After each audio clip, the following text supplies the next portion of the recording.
Turkey may hold a referendum on controversial plans to redevelop an Istanbul park that sparked anti-government demonstrations. Prime Minister Recep Tayyip Erdogan met a group of activists involved in the protests on Thursday. The government may have hoped its gesture would stop the protests in Turkey. It hasn't.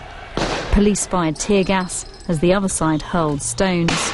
The worst of the clashes here in Ankara, where earlier the Prime Minister had offered a referendum on the building plan that sparked these protests. This referendum has no meaning, this man says. There's no reason for it. It would be enough if he listened to our demands. They're chanting, "Dictator resign," and this has become more than just a protest about the future of a park. Those who didn't vote for Recep Tayyip Erdogan are angry at the way he governs.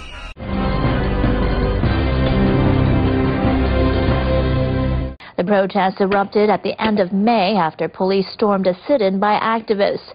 The activists were protesting a redevelopment project to turn an Istanbul park into a replica Ottoman-era barracks. The protests spread to cities across the country and have attracted tens of thousands of people nearly every night. The referendum proposal is the first sign that Erdogan might compromise on the redevelopment plan. Until now, he has talked tough and recently said his patience is wearing thin.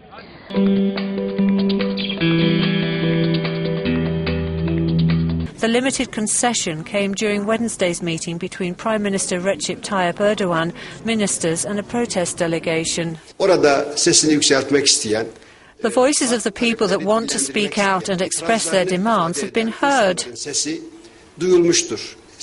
You agree or disagree. This is how democracy works. Gezi Park should remain a park. Violence should come to an end and an investigation should be launched to bring those responsible to justice. We hope that dialogue will continue after the violence ends for good. Katılım sürecinin devam etmesini ümit ediyoruz.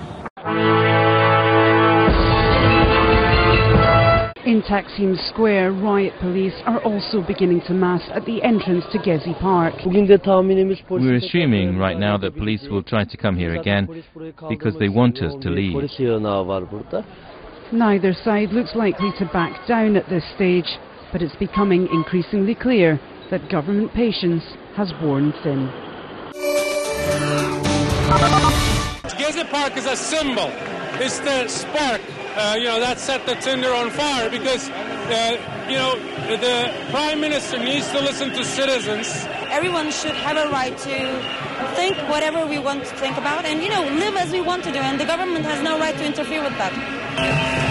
Despite this festive atmosphere, make no illusion, the protesters here say they're ready to stand their ground if the police were to come in here and try to clear them out. They say it's not going to take force, but actually political action, which will send them home.